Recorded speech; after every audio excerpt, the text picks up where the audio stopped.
You're not going to do violence in the name of elections and in the name of Honorable Raila Odinga. So when the elections were run here in Kenya and results were announced, there was a threat of violence. And we know what happened in the previous elections here in Kenya, where people died because of elections. Why should elections in Africa be associated with death? Thank you, my brother. Thank you so much. Thank you. Thank you very much, program director and leaders of the youth and students and young parliamentarians and young senators. I'm very happy to be here and always very happy to speak to the future of the African continent, because that's where I come from. I come from what we called the Young Pioneers. The Young Pioneers was an organization of children in the ANC. It used to be called Masupatsila. That's where we're taught struggle songs. That's where we're taught how to recite poems. That's where we were inculcated with political discipline and culture. And then from there, I went to be a student leader in COSAS, what is called Congress of South African Students. It's an organization that is aligned to the ANC for pre-tertiary students. And then I became the youth leader of the ANC and a leader of the ANC. So there's no step I've missed in my life of politics. I've led the ANC in my own right, not through the Youth League, and which means I've led a ruling party. So I can teach you politics of ruling party, sins of the incumbency, and I can teach you politics of the opposition. So I know both. I've been in the ruling party and I'm now in the opposition. One thing that you should know as young people is that you've got a license, a permit to make mistakes. So you must never in your youth seek to be perfect. Because once you seek to be perfect, you cease to be the youth. You are an elder. So there is no difference between you and Raila. There ought to be a difference. When they say you are a leader of the youth in Raila Odinga's party, there must be a difference between the youth in Raila Odinga's party and the leadership of the mother body. So the mother body has got a duty to always call you to order. So, because you've got energy, you must demand that things must be done, and they must be done now. And the elders will always drag their feet because they've been there like you, being impatient and then deciding, these things are what they are, anyway, they won't change. You must come and push them to change. You must never, ever allow elders to make mistakes without you, the young ones, calling them out. So when the elections were run here in Kenya and results were announced, there was a threat of violence.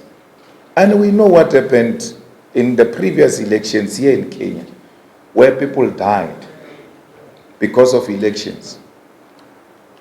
Why should elections in Africa be associated with death? Because democracy is not death.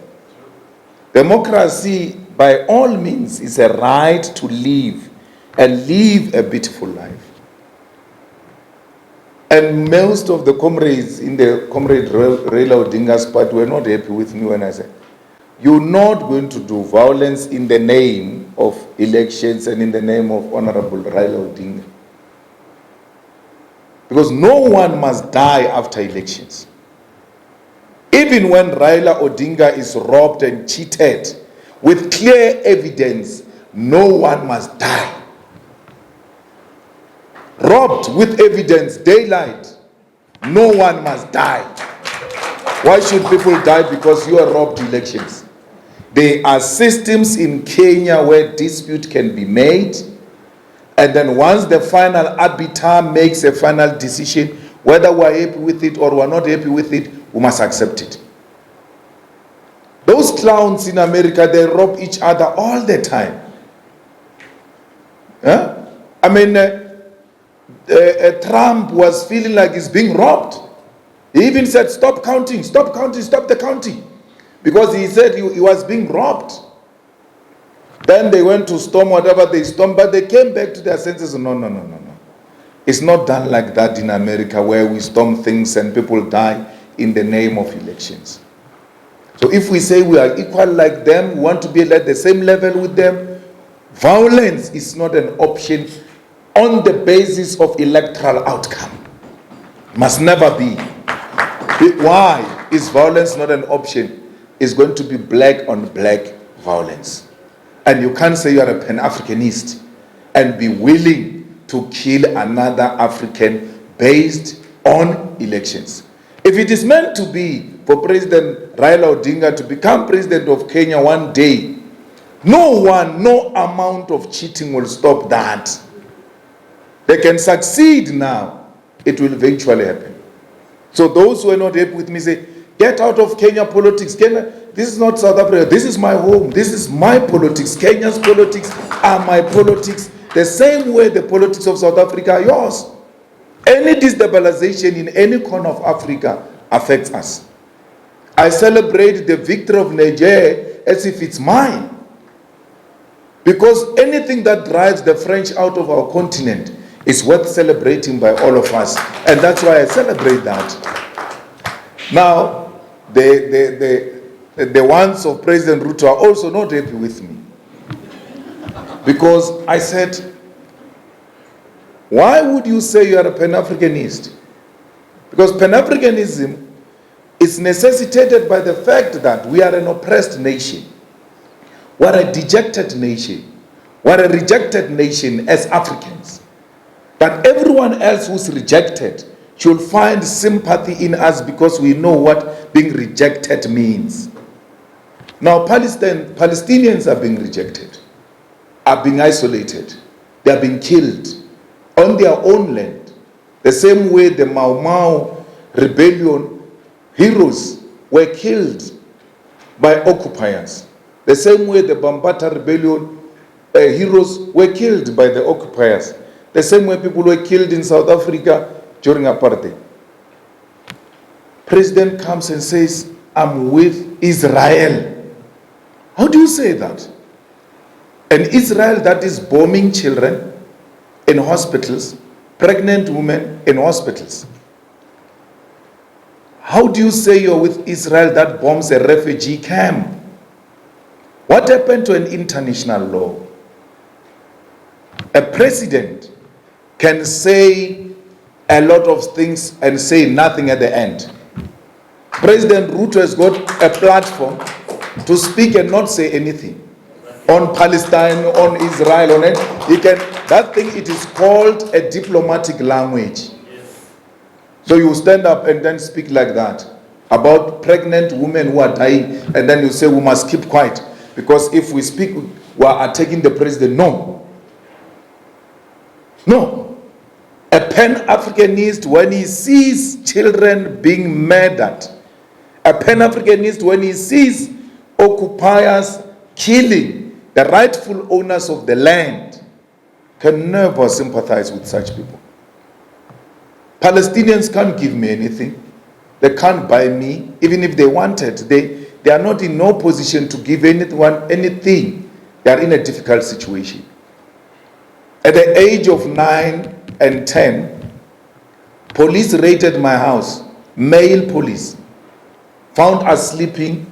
They were looking for young boys and men. In my house, there were no men, there was only women. My grandmother had 9 children, 8 of them were women.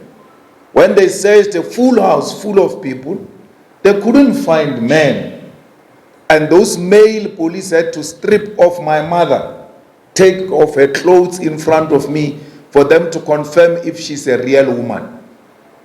If you lived that experience, you will know what the Palestinians are going through. Forceful removal is what we lived in South Africa. We know what it means. Where you wake up tomorrow, yesterday you had all house, land, everything. Tomorrow you have nothing. That's what we see now in Palestine. So many people, 9,000 people killed in weeks. No international warrant of arrest has been issued. The war between Ukraine and Russia has taken only 1,500 people died in Ukraine, 9,000 in Palestine. Yet there is a warrant of arrest against President Putin. He has never bombed a hospital. He has never bombed a refugee camp. Let me tell you, even if the president of Hamas runs into a refugee camp, you have no reason to bomb a refugee camp. Once he runs into a refugee camp, that's the end of it. You're like, guys, you have to stop. We have to find another means to go and take him out there. Once he runs into a hospital, you have to stop. Because here is a pregnant woman who walks into a hospital. She's going to give birth. She doesn't know there is a Hamas president there. She's not part of the people who are raised that the Hamas president must go into a hospital. She gets killed for no reason. And then President Ruto says, I'm with Israel. And then you, the young ones in his party, don't stand up to say, but no, it's not done. It's not done.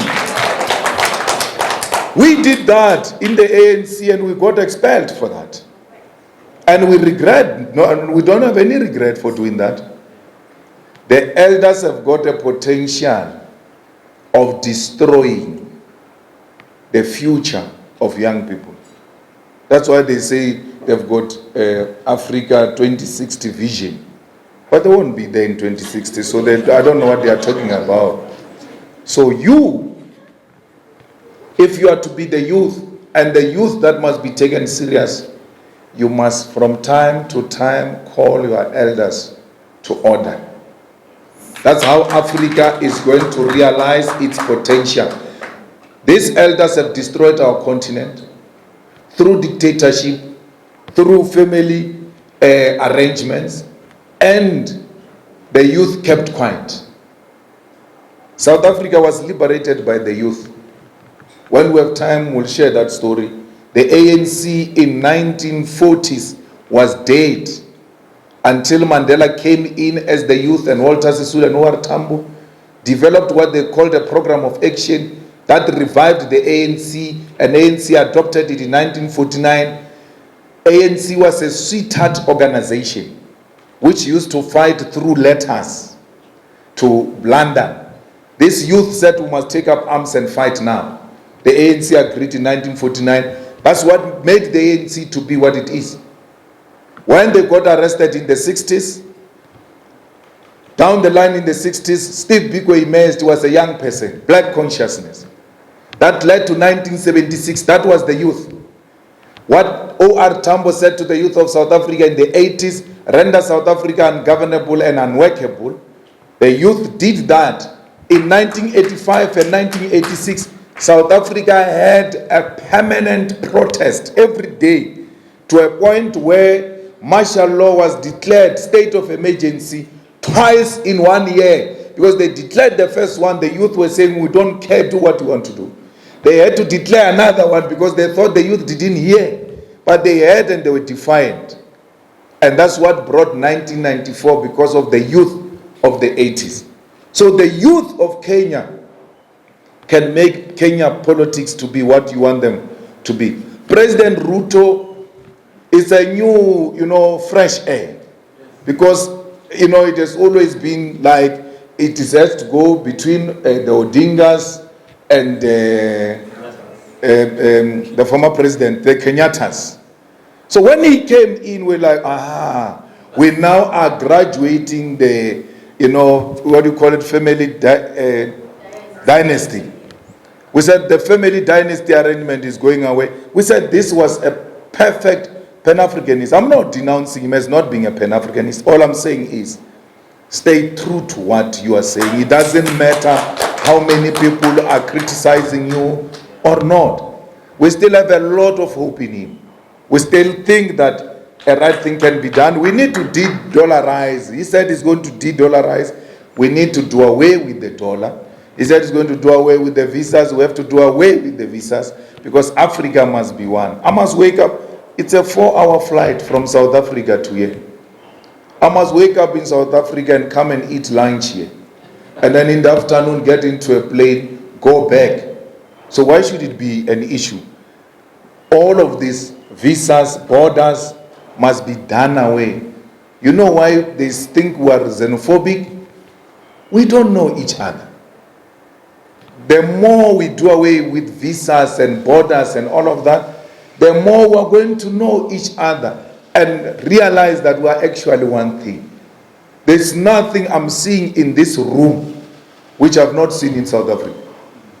There's nothing that suggests to me, as I wake up, as I walk the streets of Nairobi, that suggests something different to me. It's my first time here. But it's as if I've been here many times. Why? Everything is familiar. These are my people. This is me. And to say you welcome me in Kenya is like welcoming me in Johannesburg. This is my home. Everywhere else in Africa, it's our home. You, the youth, must come and learn in South Africa.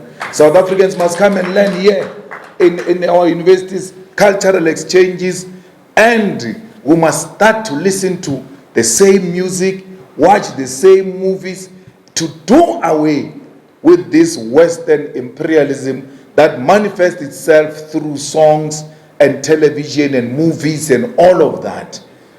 Nigerians have got it. They are on the right track. They need our support. How do we support them? We must join them in producing our own movies, our own music, and do away with Beyonce. I saw Honorable Member Senator saying she saw Beyonce in Dubai and did not even get starstruck. It's supposed to be like that. She's a human being. So we sing one of our own. But you do that once you start having a self-respect, to know that we all are. We can do what they are doing. And we can even do it much more better than them because we are a gifted nation. Remember, we're surviving under difficult conditions of colonialism and imperialism. Imagine, as we survive under such conditions, imagine if there were no such conditions. Would have been something else in this world. The world will be coming to nil here because of who we are. So many resources. 90% of the platinum of the world is found in Africa. You can look at what they do in Nigeria. They take over through a revolutionary coup, remove the French puppets, remove the French, and then increase the price of uranium by huge percentages because France was stealing it and buying it with low amounts of money. Then the boys come and say, no ways, you're going to pay market price. As a result, in less than a year, because of political decisiveness, that's what politics can do. In less than a year, Nigeria is now one of the biggest, the fastest growing economy in Africa because of the Revolutionary Act. So, all these clowns that have colonized us don't need anything. They need a political will to say, this is us, this is where we stand. You either like us or don't like us. But we are not going to trade with people who disrespect us. You're going to respect us and you're going to trade with us in this way. So, that's you, the youth, who must radicalize the politics of the ruling party and the opposition and say anything that is not African, we're not going to associate with it, including the coups that are happening in the continent where a French puppet is replaced by another French puppet. We must not support such nonsense. Like it happened in Guinea, Conakry, where a president is removed. We thought, oh, maybe there's something, only to realize there's another puppet of France who's coming to take over the country without introducing anything drastic and revolutionary to turn around the Guinea Conakry, except to say, no, that president wanted to increase his years in office. That's why we stopped him. What is revolutionary about that? Because this term of offices, of saying you serve 2 terms, 3 terms, they are also not ours. They were imposed on us. So it must not look like when you say a person can't serve more than 2 terms, you think you are revolutionary. No. The people themselves will make their own setup of how they want to be ruled. That's fine. If they want 2 terms, it's okay. But don't speak like it's a God-given fact that we must serve only 2 terms because America said so or Britain said so. No. You remove a president in Guinea-Conakry, replace it with a French puppet. You have a war going on. So many. I said to you, 1,500 Ukraine, Russia, 9,000 in Palestine. I think it's more than that in DRC. In DRC, no one is saying anything because the barbarics, the monkeys are killing each other. We don't care. Let them finish each other there. It can be that if there is a different race being killed, there is noise. But when there are Africans being killed, it doesn't matter African on African or state on state, tribe on tribe. As long as there is death, people being killed, there can't be any amount of justification. No one has ever said anything about that death which is happening in DRC, where thousands are being killed. No one can say anything. You know why? It's an African life. It's a cheap life. They don't care about it.